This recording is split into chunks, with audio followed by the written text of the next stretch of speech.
नमस्कार विद्यार्थी मित्रांनो, जी.के. वाली मॅडम या यूट्यूब चॅनलमध्ये तुमचं स्वागत आहे. आज आपण पाहणार आहोत अंगणवाडी मुख्य सेविका, पर्यवेक्षिका, सुपरवायझर या परीक्षेमध्ये येणारी काही महत्त्वाची प्रश्नोत्तरे जी तुमच्यासाठी अतिशय महत्त्वाची आहेत. मित्रांनो, जर तुम्ही चॅनलवर नवीन आला असाल तर चॅनलला सबस्क्राईब करून घ्याल. चला तर मग वेळ वाया न घालवता आपण आपल्या प्रश्नाला सुरुवात करूया. तर आजचा आपला पहिला प्रश्न आहे प्रश्न क्रमांक 1. ICDS अंतर्गत बालकांसाठी कोणती सेवा पुरवली जाते? ऑप्शन आहे ए. खेळणी आणि कपडे, बी. सकस आहार आणि लसीकरण, सी. शिक्षण शुल्क माफी, डी. रोजगार हमी योजना. तर उत्तर आहे ऑप्शन क्रमांक बी. सकस आहार आणि लसीकरण. ICDS अंतर्गत बालकांसाठी सकस आहार आणि लसीकरण ही सेवा पुरवली जाते. आता यानंतरचा पुढचा प्रश्न आहे प्रश्न क्रमांक 2. अंगणवाडीत प्राथमिक शिक्षण कोणत्या वयोगटातील मुलांसाठी दिले जाते? ऑप्शन आहे ए. 1 ते 3 वर्षे, बी. 3 ते 6 वर्षे, सी. 6 ते 10 वर्षे, डी. 10 ते 15 वर्षे. तर आपले या प्रश्नाचे उत्तर आहे ऑप्शन क्रमांक बी. 3 ते 6 वर्षे. अंगणवाडीत प्राथमिक शिक्षण 3 ते 6 वर्षे या वयोगटातील मुलांसाठी दिले जाते. आता यानंतरचा पुढचा प्रश्न आहे प्रश्न क्रमांक 3. ICDS अंतर्गत स्त्रियांना कोणता लाभ मिळतो? खाली ऑप्शन दिलेले आहेत. ए. आरोग्य तपासणी आणि पोषण, बी. शिष्यवृत्ती, सी. उद्योग कर्ज, डी. सरकारी नोकरी. तर उत्तर आहे ऑप्शन क्रमांक ए. आरोग्य तपासणी आणि पोषण. ICDS अंतर्गत स्त्रियांना आरोग्य तपासणी आणि पोषण हा लाभ मिळतो. आता यानंतरचा पुढचा प्रश्न घेऊया. प्रश्न क्रमांक 4. ICDS योजनेचा मुख्य उद्देश कोणता आहे? ऑप्शन आहे ए. ग्रामीण भागाचा विकास, बी. बालक आणि माता आरोग्य सुधारणा, सी. नवीन उद्योग स्थापन करणे, डी. शिक्षण प्रसार. तर उत्तर आहे ऑप्शन क्रमांक बी.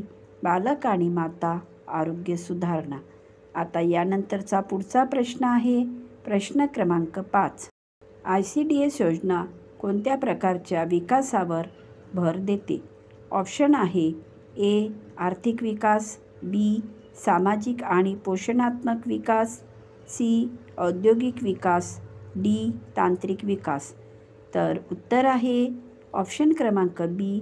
सामाजिक आणि पोषणात्मक विकास. ICDS योजना सामाजिक आणि पोषणात्मक विकासावर भर देते. आता यानंतरचा पुढचा आणि महत्त्वाचा प्रश्न घेऊया. प्रश्न क्रमांक 6. कोणत्या योजनेअंतर्गत अंगणवाडी सेविकांना प्रशिक्षण दिले जाते? खाली ऑप्शन आहेत. ए. कौशल्य विकास योजना, बी. सक्षम अंगणवाडी योजना, सी. स्वावलंबन योजना, डी. शिक्षण अभियान. तर उत्तर आहे ऑप्शन बी. सक्षम अंगणवाडी योजना. सक्षम अंगणवाडी योजना या योजनेअंतर्गत अंगणवाडी सेविकांना प्रशिक्षण दिले जाते. आता यानंतरचा पुढचा प्रश्न आहे प्रश्न क्रमांक 7. गर्भवती महिलांसाठी कोणती योजना महत्त्वाची आहे? ऑप्शन आहे ए. प्रधानमंत्री मातृवंदना योजना, बी. Digital India, C. मुद्रा योजना, डी. Startup India. तर आपले या प्रश्नाचे उत्तर आहे ऑप्शन क्रमांक ए. प्रधानमंत्री मातृवंदना योजना. गर्भवती महिलांसाठी प्रधानमंत्री मातृवंदना योजना ही योजना महत्त्वाची आहे. आता यानंतरचा पुढील प्रश्न आहे प्रश्न क्रमांक 8.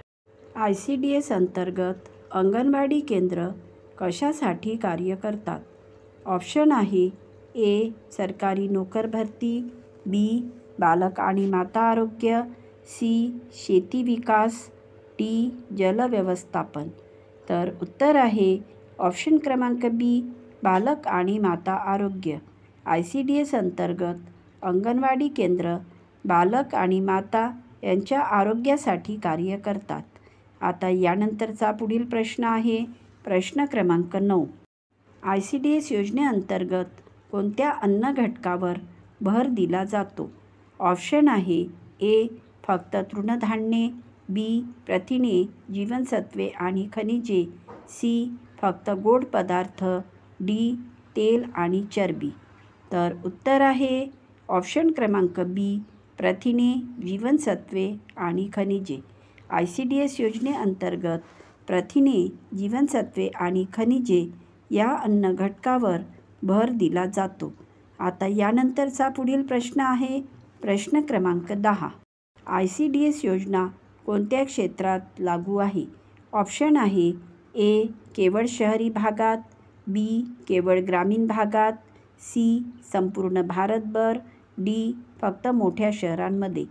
तर उत्तर आहे ऑप्शन क्रमांक सी संपूर्ण भारतभर. ICDS योजना संपूर्ण भारतभर लागू आहे. आता यानंतरचा पुढचा प्रश्न आहे प्रश्न क्रमांक 11. भारतीय संविधानातील धारा 39 कशाशी संबंधित आहे? ऑप्शन आहे ए व्यक्तीचे हक्क, बी बालकांच्या अधिकारांची रक्षण, सी महिला सशक्तीकरण, डी शैक्षणिक पद्धती. तर उत्तर आहे ऑप्शन क्रमांक बी बालकांच्या अधिकारांचे रक्षण. भारतीय संविधानातील धारा 39 बालकांच्या अधिकारांचे रक्षण या गोष्टीशी संबंधित आहे. आता यानंतरचा पुढील प्रश्न आहे प्रश्न क्रमांक 12. किंमत नियंत्रण प्रणाली कोणत्या योजनेचा भाग आहे? ऑप्शन आहे ए कुपोषणमुक्त भारत, बी स्वच्छ भारत मिशन, सी राष्ट्रीय पोषण अभियान, डी महिला आरोग्य अभियान. तर आपली या प्रश्नाचे उत्तर आहे ऑप्शन क्रमांक सी राष्ट्रीय पोषण अभियान. किंमत नियंत्रण प्रणाली ही राष्ट्रीय पोषण अभियान या योजनेचा भाग आहे. आता यानंतरचा पुढचा प्रश्न आहे प्रश्न क्रमांक 13. महात्मा गांधी राष्ट्रीय ग्रामीण रोजगार हमी योजना यांचे मुख्य उद्दिष्ट काय आहे? ऑप्शन आहे ए रोजगार निर्माण, बी ग्रामीण विकास, सी सामाजिक सुरक्षा, डी सर्व पर्याय. तर आपले या प्रश्नाचे उत्तर आहे ऑप्शन क्रमांक डी सर्व पर्याय. महात्मा गांधी राष्ट्रीय ग्रामीण रोजगार हमी योजना यांचे मुख्य उद्दिष्ट रोजगार निर्माण, ग्रामीण विकास, सामाजिक सुरक्षा हे सर्व आहेत. त्यामुळे आपले या प्रश्नाचे उत्तर आहे ऑप्शन क्रमांक डी सर्व पर्याय. आता यानंतरचा पुढचा प्रश्न आहे प्रश्न क्रमांक 14. कोणती लस फक्त महिलांसाठी आहे आणि गरोदर अवस्थेत दिली जाते? ऑप्शन आहे A MMR, B HPV, C TT, D OPV. तर उत्तर आहे ऑप्शन क्रमांक सी TT. TT ही लस फक्त महिलांसाठी आहे आणि गरोदर अवस्थेत दिली जाते. आता यानंतरचा पुढील प्रश्न घेऊया प्रश्न क्रमांक 15. लसीकरण करताना बाळ रडत असेल तर काय करावे? ऑप्शन आहे ए लस थांबवावी, बी रडू द्यावे, सी शांत करून मग लस द्यावी, डी दुसऱ्या दिवशी लस द्यावी. तर उत्तर आहे ऑप्शन क्रमांक सी शांत करून मग लस द्यावी. लसीकरण करताना बाळ रडत असेल तर शांत करून मग लस द्यावी. आता यानंतरचा पुढचा प्रश्न आहे प्रश्न क्रमांक 16. कोणती लस फक्त तोंडाने दिली जाते?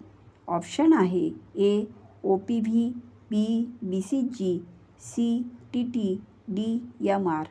तर आपली या प्रश्नाचे उत्तर आहे ऑप्शन क्रमांक ए OPV.